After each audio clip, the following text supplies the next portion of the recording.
The holographic display flickered to life in the center of the grand chamber. Blue light spread across the faces of representatives from 47 different star systems.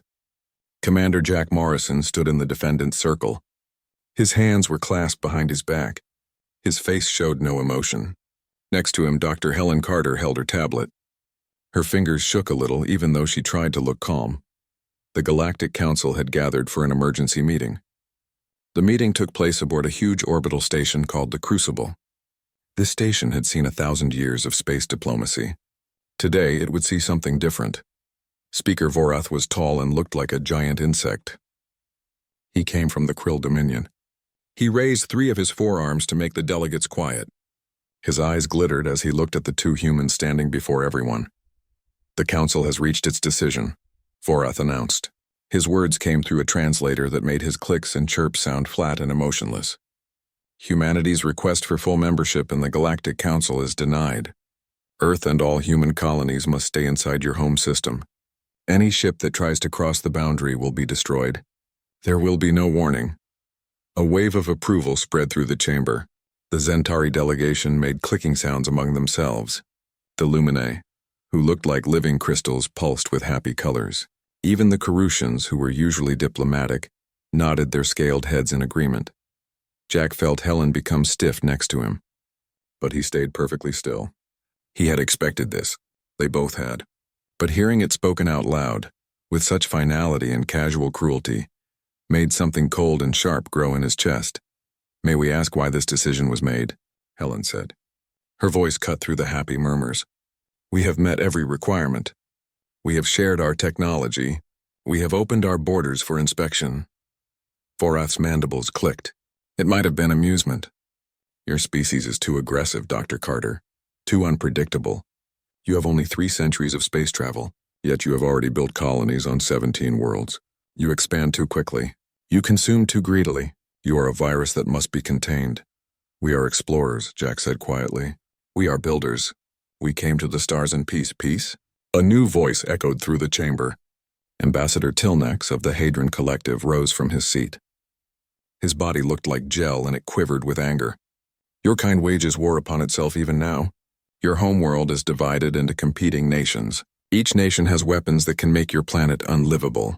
What peace can such a species offer the galaxy?" "We have conflicts," Helen admitted. "We struggle. We make mistakes. But we learn, we grow. That is what it means to be human." "That is exactly why you must be contained," Vorath declared. "This council was formed to maintain stability, to prevent the chaos that once consumed this galaxy. Humanity represents a threat to that stability." The vote was nearly unanimous. 43 systems voted for quarantine. Only 3 abstained. 0 votes were in opposition. Jack's jaw tightened. He had spent 6 months aboard the Crucible. He had negotiated and pleaded humanity's case. He had shaken hands and tentacles and appendages he didn't have names for. He had smiled until his face hurt. He had bitten his tongue through countless insults. All for nothing. "When does the quarantine begin?" he asked immediately. "Your vessel, the Horizon Explorer, will be escorted to the boundary of your system. You will be permitted to return home with our decision. After that, the barrier goes into effect. Any human ship that attempts to leave will be vaporized." "You're making a mistake," Helen said softly. Vorath's laugh was a harsh clicking sound. "No, Doctor. The mistake was allowing you to come here at all. But that error is now corrected. This session is concluded. Guards, escort the humans to their vessel." 4 armored figures appeared from the shadows. Their weapons hummed with barely restrained energy. Jack and Helen looked at each other. There was nothing more to say here. They had lost. As they were led from the chamber, Jack allowed himself one last look at the assembled delegates. They sat in their seats like lords passing judgment on peasants. They were secure in their power, confident in their righteousness. They saw humanity as a problem to be locked away and forgotten.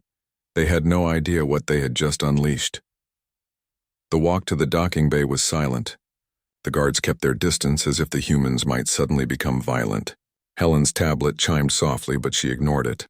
Whatever messages were coming in could wait. "Jack," she said quietly as they approached their ship. "What are we going to tell them?" He paused at the airlock. His hand rested on the control panel. "The truth. We tell them the truth, and then..." Jack looked at her. Helen saw something in his eyes that made her breath catch. It wasn't anger exactly. It was colder than that. More focused. Then we show them why humanity doesn't ask for permission. The Horizon Explorer broke away from the Crucible 3 hours later. Jack stood on the bridge and watched the massive station grow smaller in the viewport. Around him, the crew worked in silence. Everyone knew what had happened. Everyone understood what it meant. Lieutenant Gary Price approached from the navigation station. "Course set for Earth, Commander." "The escort ships are in position," Jack nodded. 2 Council warships flanked them, making sure they left without incident. Each warship was 3 times the size of the Horizon Explorer. Each one could destroy their ship with a single shot. The message was clear. Humanity was outmatched. "Commander," Helen said from the science station, "I'm detecting something at the system boundary." Jack moved to her console. On the screen, he could see dozens of objects arranged in a perfect sphere around the solar system. Defense platforms, patrol vessels, sensor arrays. The Council wasn't taking chances. They were building a prison and humanity was trapped inside. "How many ships?" he asked. "At least 40 that I can detect. Probably more that our sensors can't pick up." Helen's fingers moved across her tablet. "And Commander, look at this. The energy readings from those platforms. They're using quantum barrier technology. Nothing gets through without them knowing." "Nothing using conventional drives," Jack said quietly.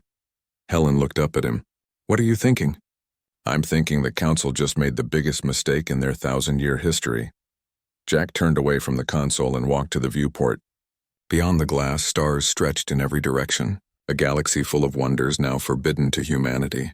"They think they've contained us. They think we'll accept this and fade away into obscurity. Won't we?" Gary asked from behind them. "Commander, they have technology centuries ahead of ours. They have weapons we can't defend against. What choice do we have?" Jack was quiet for a long moment. Then he smiled. It wasn't a happy smile. It was the smile of someone who had just been pushed too far and was done playing nice. "We have the same choice humanity has always had when faced with an impossible situation. We adapt, we innovate. We find another way." He turned to face his crew. "The Council thinks they know us. They looked at our history and saw only violence and chaos. They didn't see our creativity, our determination, our absolute refusal to accept that something is impossible just because someone says it is." "What are you suggesting?" Helen asked. "I'm suggesting that we just became very dangerous, because the Council made one critical error in their calculations." Jack's smile widened.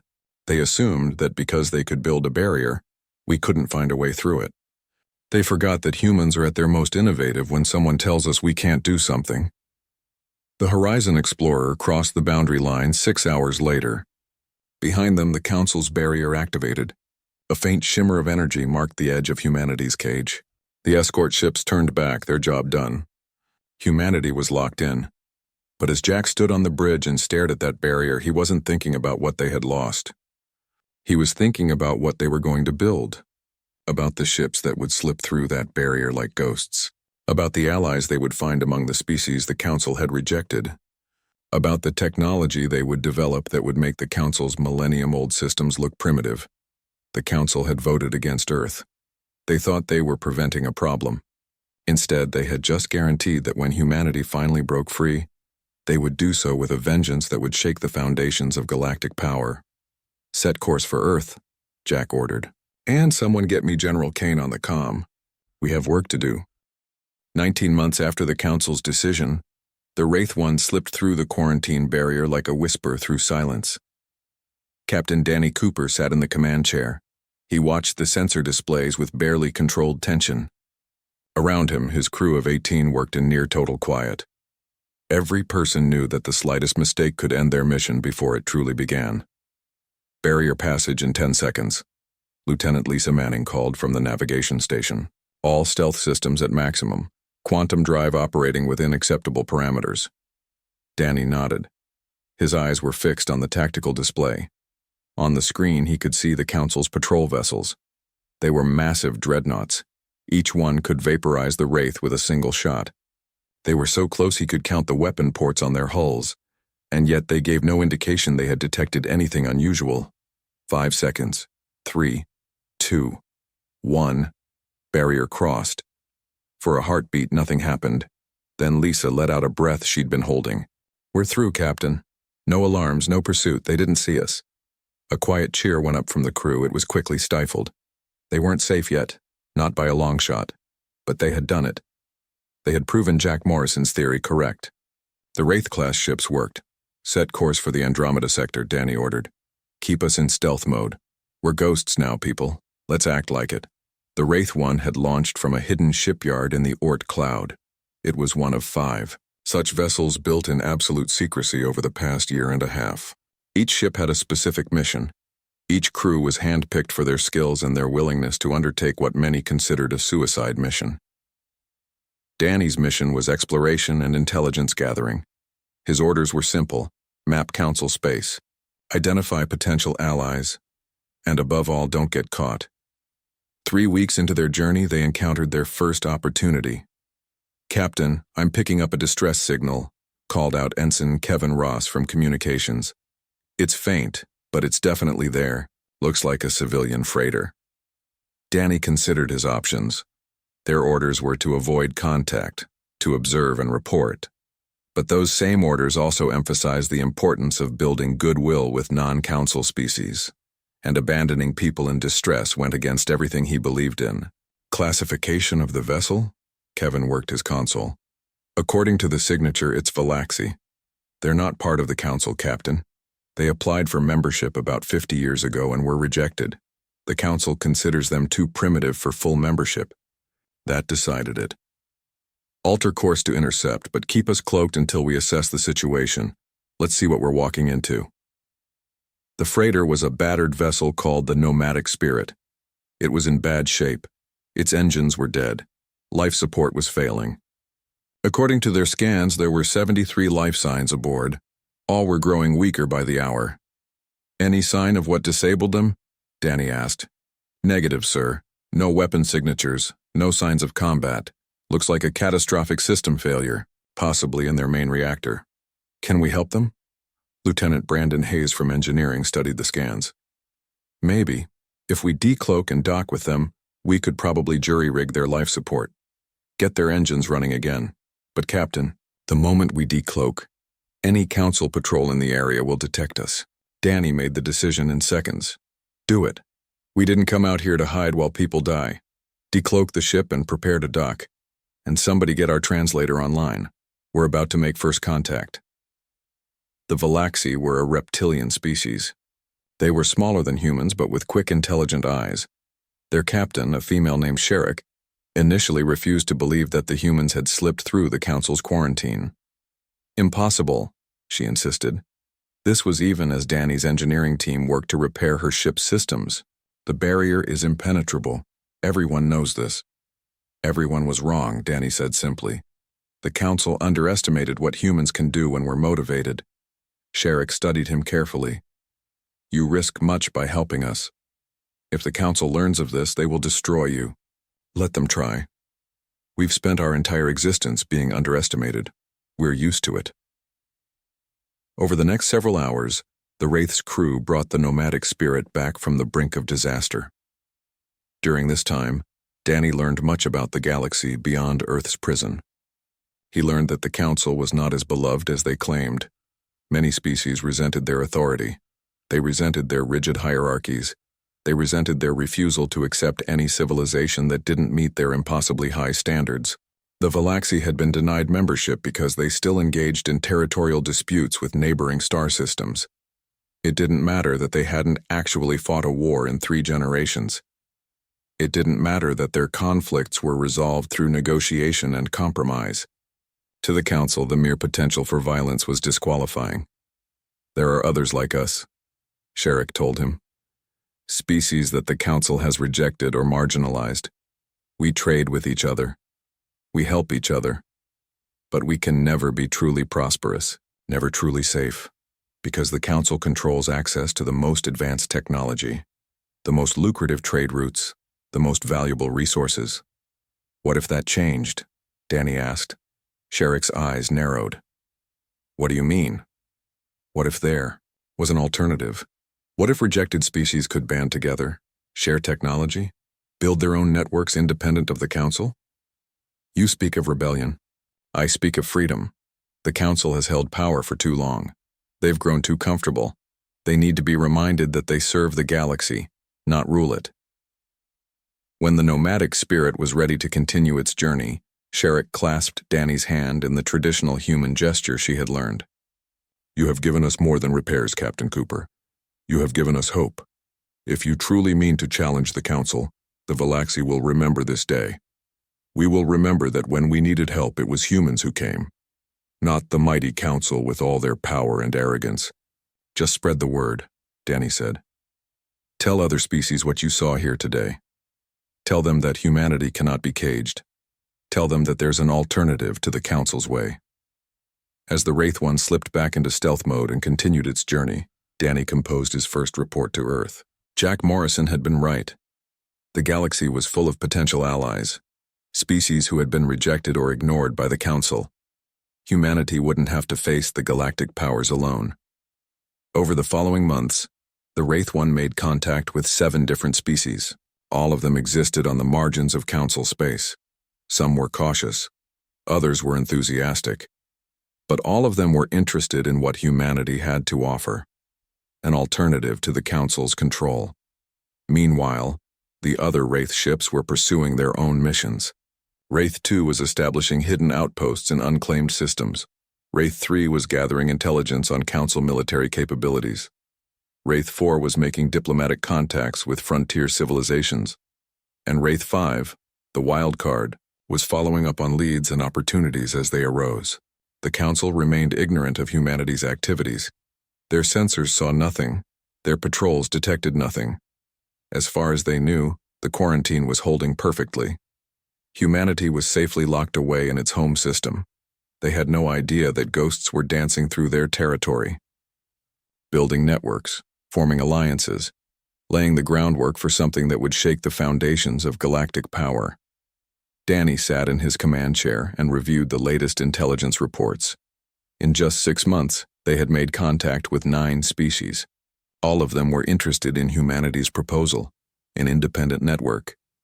Free trade without Council oversight, technology sharing without Council approval. Captain, Lisa called from navigation. We're approaching the rendezvous point with Wraith 4. Good. Bring us in slow and quiet. Let's compare notes with Captain Turner and see what he's learned. The 2 Wraith ships met in the darkness between stars. For 3 hours, their captains shared information, compared findings, discussed strategies. What they learned was encouraging. The galaxy was ripe for change. Dozens of species were tired of Council dominance. They just needed someone to show them an alternative was possible. We're building something here, Scott Turner said over the communication link, something the Council never anticipated. They thought they were containing a threat. Instead, they created the catalyst for the biggest change this galaxy has seen in centuries. Let's not get ahead of ourselves, Danny cautioned. We're still just 5 ships playing hide-and-seek with the most powerful military force in the galaxy. One mistake and we're done. True, but we're not making mistakes. And every day we're out here, we're proving that humanity can't be contained. That's worth something. As the 2 ships parted ways, Danny thought about what Scott had said. They were proving something important, not just to the Council, but to all the species watching from the sidelines. Humanity had been judged and found wanting. But instead of accepting that judgment, they had found another way. They had adapted, innovated, survived. And in his command chair aboard the Wraith One, Danny Cooper smiled. The Council had made their final mistake when they caged humanity. They had forgotten the most important lesson of human history. Humans are at their most dangerous when they have nothing left to lose. The game was just beginning. The Horizon Explorer broke through Earth's atmosphere 6 weeks later. It descended through layers of clouds toward the sprawling complex that served as the headquarters of the United Earth Space Command. Jack stood on the bridge and watched his home world grow larger in the viewport. He felt the weight of failure pressing down on his shoulders.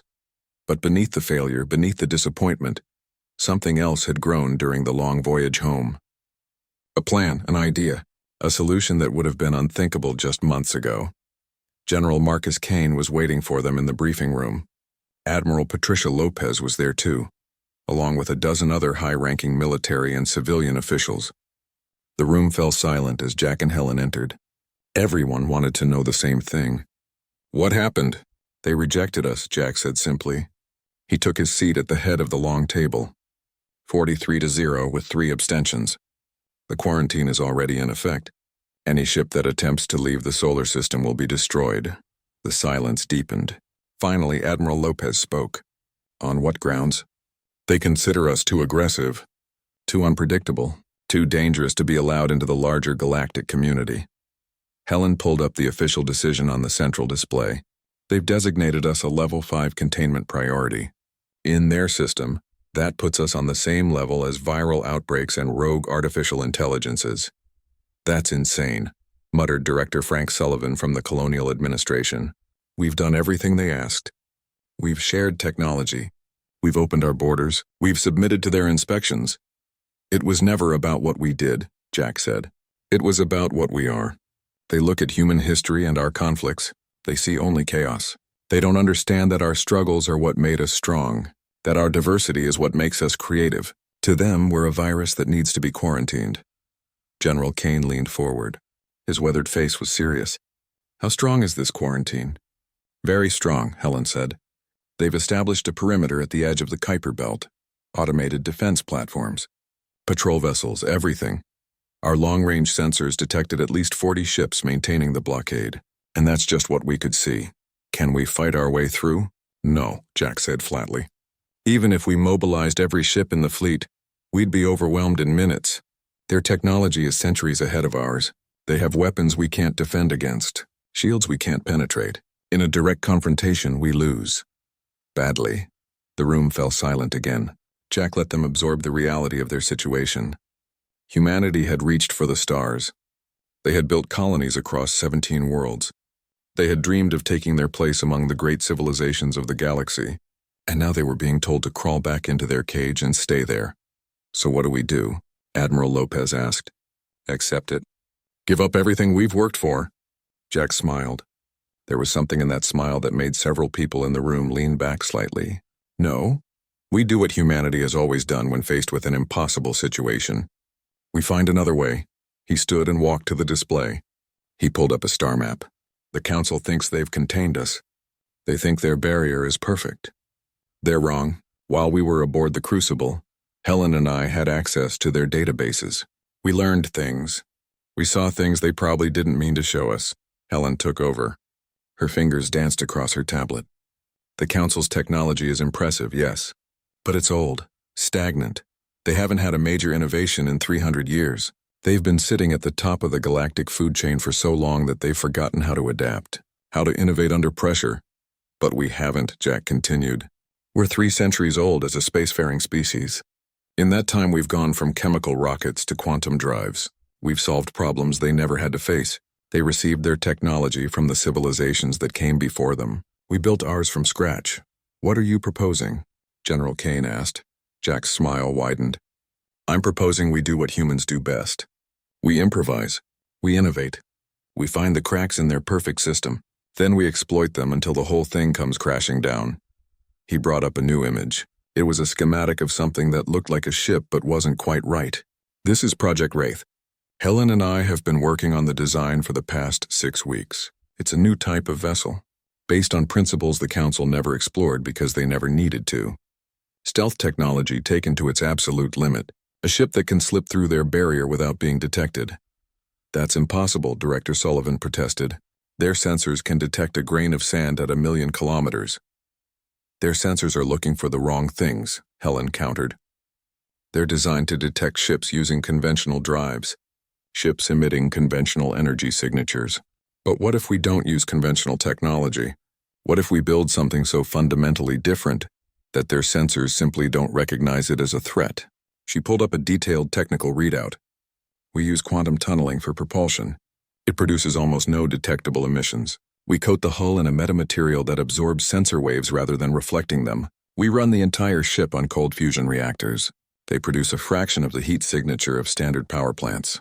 And we keep the crew small, no more than 20 people. This minimizes life support requirements." "It would take years to build something like that," Admiral Lopez said. But there was interest in her voice now. 18 months, Jack corrected.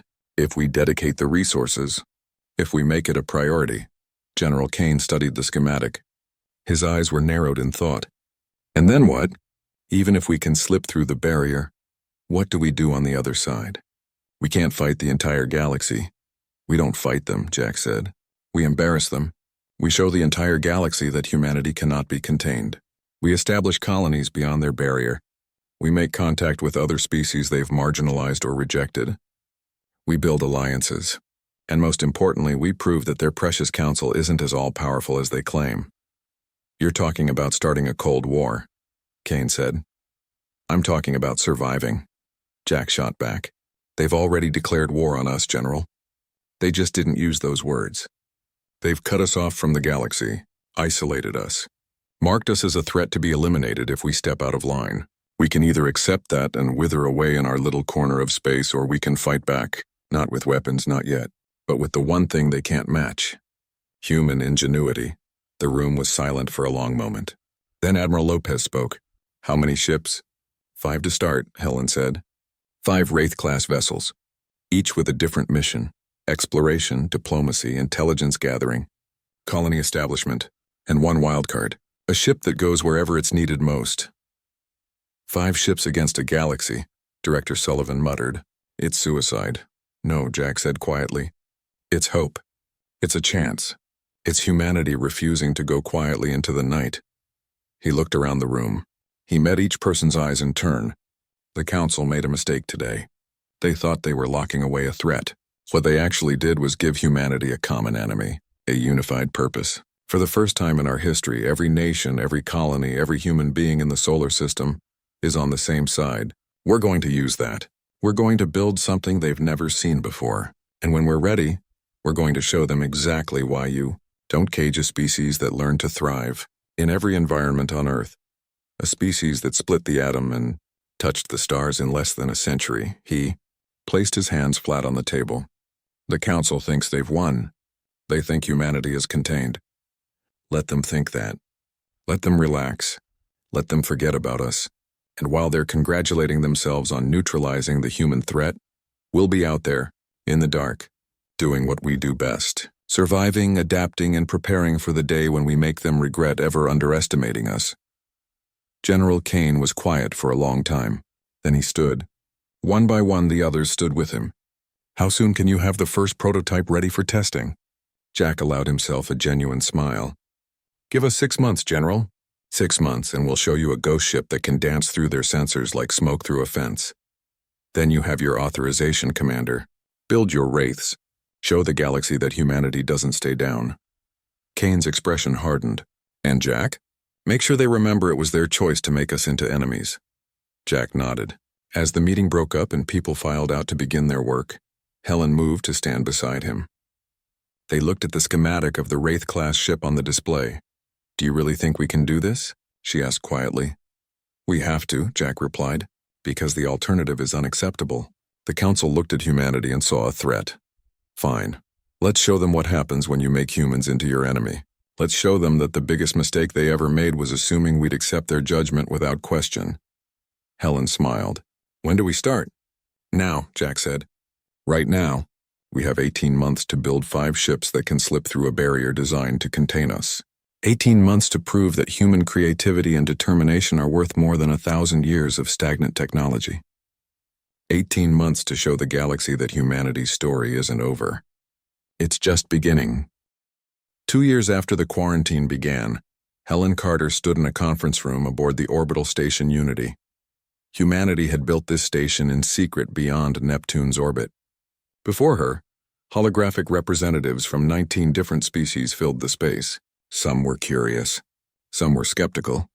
All of them were taking an enormous risk just by attending this meeting. Thank you all for coming, Helen began. Her voice was calm despite the magnitude of what she was about to propose.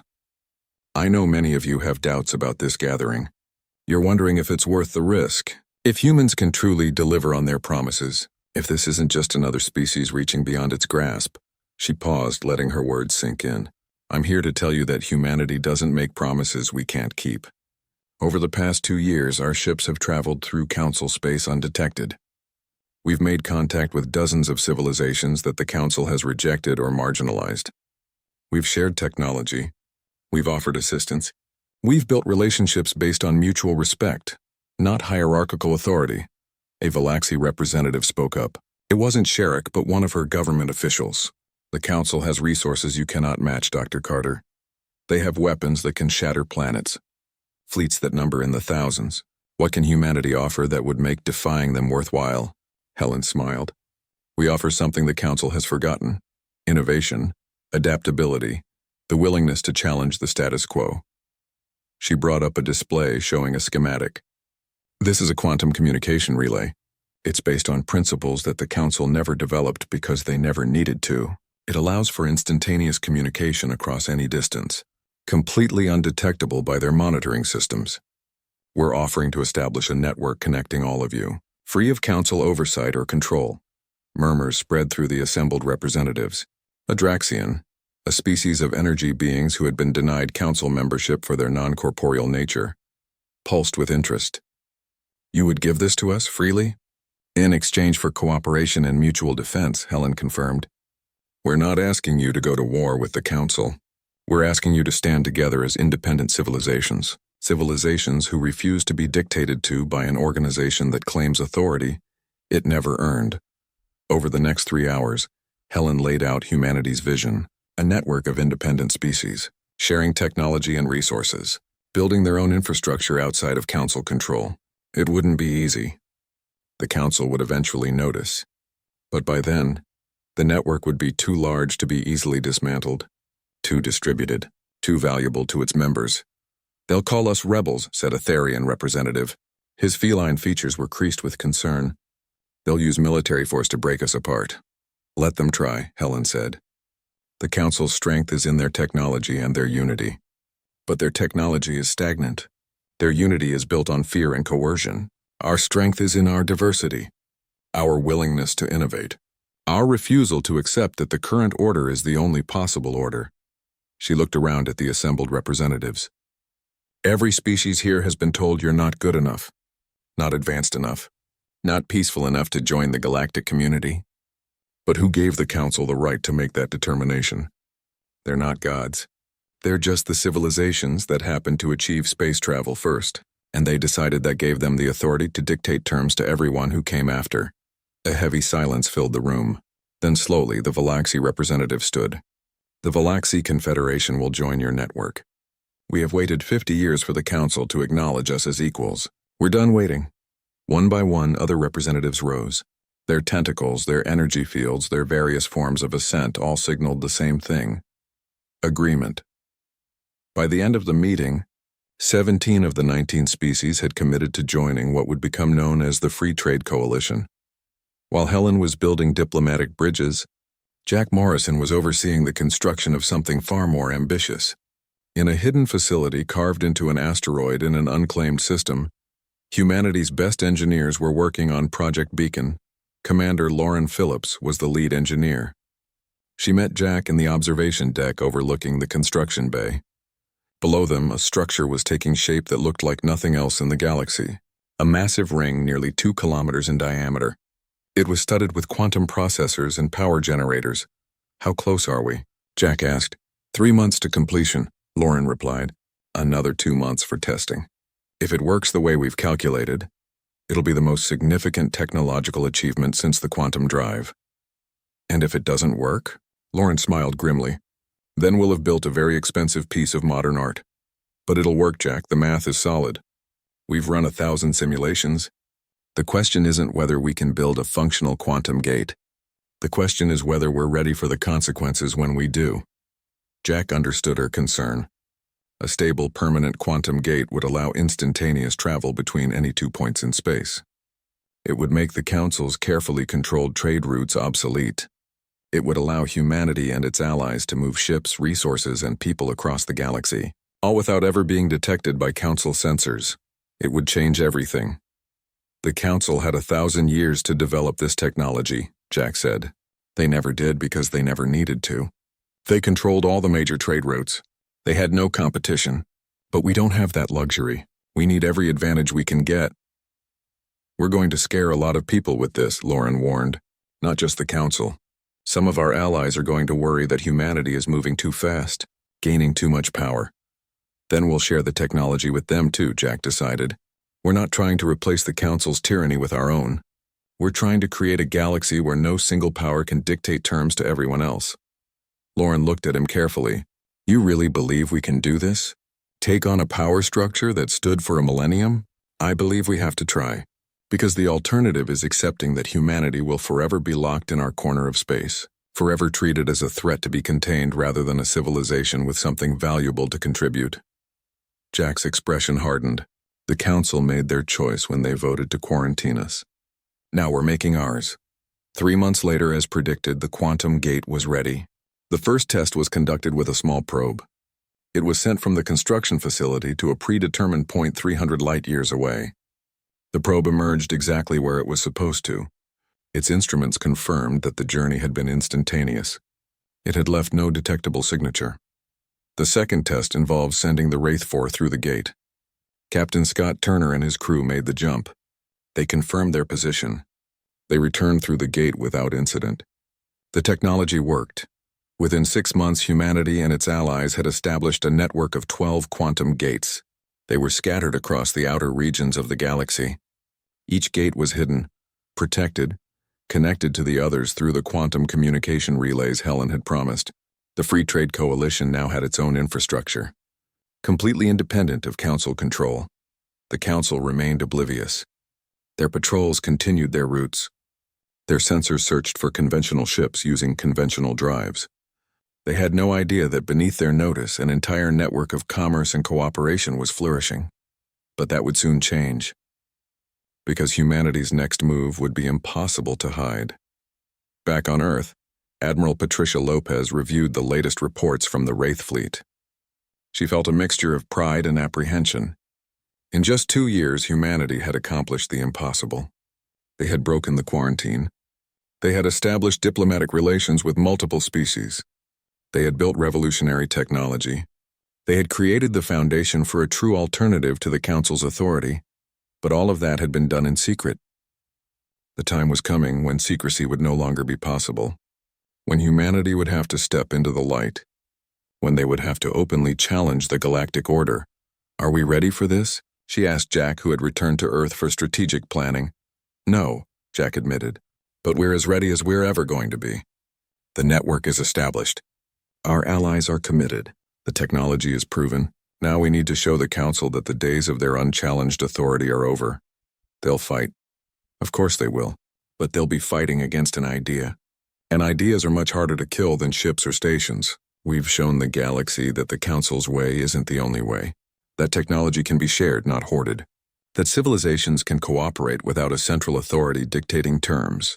Once that idea takes root, nothing the Council does can eliminate it. Admiral Lopez nodded slowly. When do we make our move? Jack pulled up a star map. He highlighted a system near the center of Council space. In 3 months, the Council is hosting their Millennial Assembly.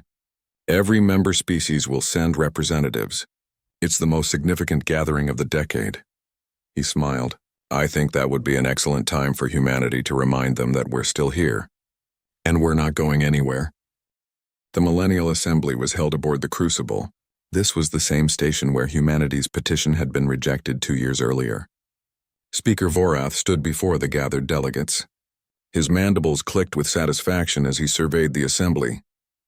Representatives from 47 star systems filled the grand chamber. It was just as they had 2 years ago. But this time, there were no humans present to petition or plead.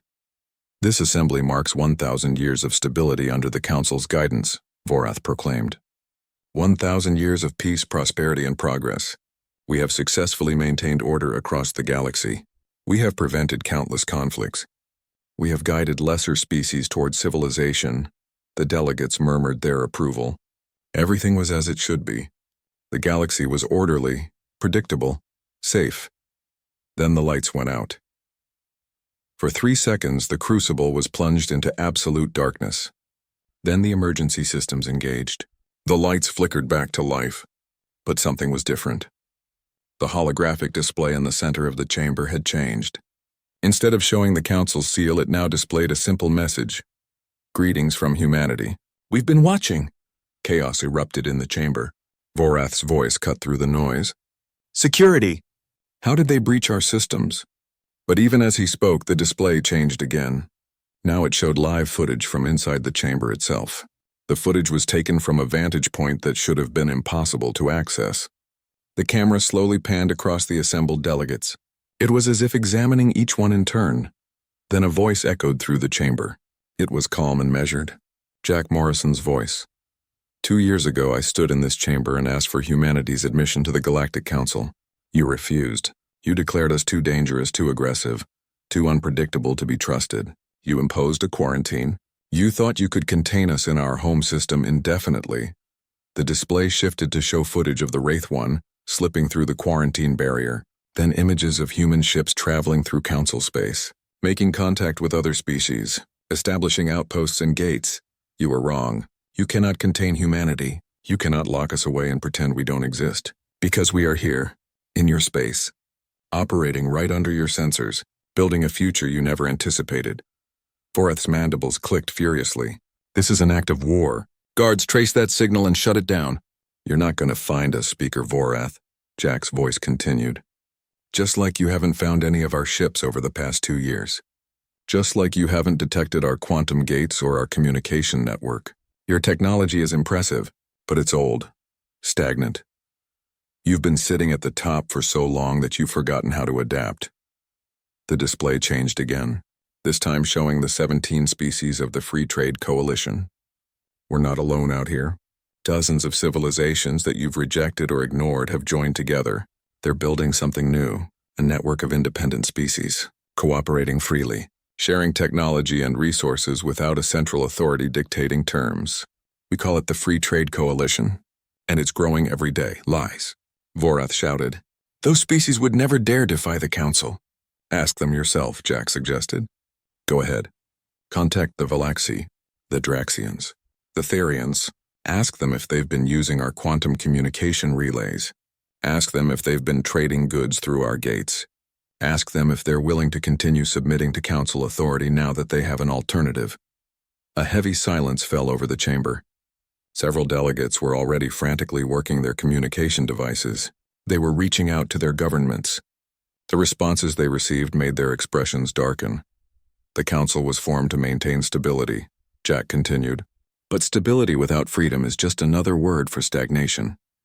You've held power for 1,000 years, and what have you done with it? You've preserved the status quo. You've prevented change. You've told countless species that they're not good enough, not advanced enough, not worthy of being treated as equals. Well, those days are over. The display shifted one final time. It showed the massive quantum gate humanity had constructed. This is a functional, permanent quantum gate. It's capable of allowing instantaneous travel across any distance. We're sharing this technology with every member of the Free Trade Coalition. Within 5 years, there will be hundreds of these gates scattered across the galaxy, connecting independent civilizations in a network you cannot control. You cannot shut it down. Your trade routes will become obsolete. Your monopoly on advanced technology will end. Your authority will be challenged by civilizations that refuse to accept your claim to power. Jack's voice hardened. You had a choice 2 years ago. You could have welcomed humanity as a partner, a colleague, a friend. Instead, you chose to make us your enemy. That was your final mistake, Vorath found his voice. You cannot threaten the Council. We have fleets. We have weapons. We will destroy your gates, your network, your colonies. You can try, Jack acknowledged. But we've learned our lessons well from human history. You can't bomb an idea. You can't destroy a network that's already distributed across hundreds of systems. And you definitely can't force species to submit once they've tasted freedom. The harder you push, the more resistance you'll face, not just from humanity, but from every civilization that's tired of living under your thumb. The display changed to show Jack himself. He was standing in what appeared to be a command center. Around him, crew members of multiple species worked side by side. We're not going to war with you, Council. We're simply going to ignore you. We're going to build our own systems, establish our own rules, create our own future, and we're going to invite every species in the galaxy to join us, not as subjects or supplicants, but as equals. He leaned forward. His expression was utterly serious. The age of the Council is over. You just don't know it yet. You can accept this gracefully and adapt to a galaxy of genuine cooperation and mutual respect. Or you can fight it and discover that the very species you dismissed as too primitive is actually the catalyst for the biggest change the galaxy has seen in 1,000 years. The choice is yours. But either way, humanity is done asking for permission. The holographic display flickered and died. It returned to the Council's seal. But the message had been delivered. The chamber erupted in chaos as delegates argued. They demanded answers. They frantically communicated with their home governments. Vorath stood in the center of it all. His compound eyes were fixed on the empty display.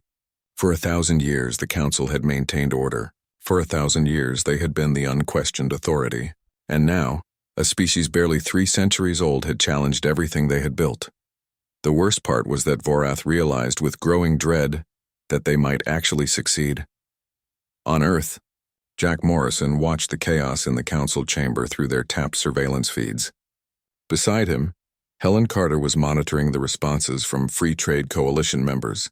So far, 17 species had publicly acknowledged their participation in the network. 3 more were considering it. The Council's monopoly on galactic authority was crumbling in real time. Think they'll attack? Helen asked. Probably, Jack said. They'll send ships to some of our gates. Try to destroy them as a show of force. And then they'll discover that every gate they destroy can be replaced in weeks, and that attacking our facilities makes us look like victims rather than aggressors. The more aggressive they get, the more sympathy we gain from species sitting on the fence. General Marcus Kane entered the command center. His expression was grim but satisfied. All Wraith ships are reporting in. No hostile contacts. The Council's forces are confused, scattered. They're not sure what to respond to first. Good. That buys us time. Jack brought up a display showing the locations of all their gates and outposts. We need to accelerate our construction schedule, get more gates online, establish more connections. The stronger our network gets, the harder it becomes for the Council to unravel it. Over the following weeks, the galaxy watched as the conflict escalated. The Council sent fleets to several gate locations. They destroyed 3 installations, but each destroyed gate was replaced within days, often in a different location that the Council didn't know about. More species joined the coalition. The Zentari, a minor member of the Council itself, shocked everyone. They withdrew their membership and joined humanity's network. Others followed. Within 3 months, the Council had lost 11 member species. Several more were openly considering departure. The Council tried economic sanctions. They cut off trade with coalition members. But the quantum gates allowed coalition species to trade with each other. This made Council trade routes less relevant by the day. They tried diplomatic pressure. They threatened species that cooperated with humanity. But those threats rang hollow when the threatened species could simply join the coalition. They could gain protection through mutual defense pacts. Finally, 6 months after Jack's broadcast, the Council agreed to negotiations. The meeting was held on a neutral station. Representatives from both sides were present. Vorath was there for the Council, along with ambassadors from the major member species. Jack and Helen represented humanity.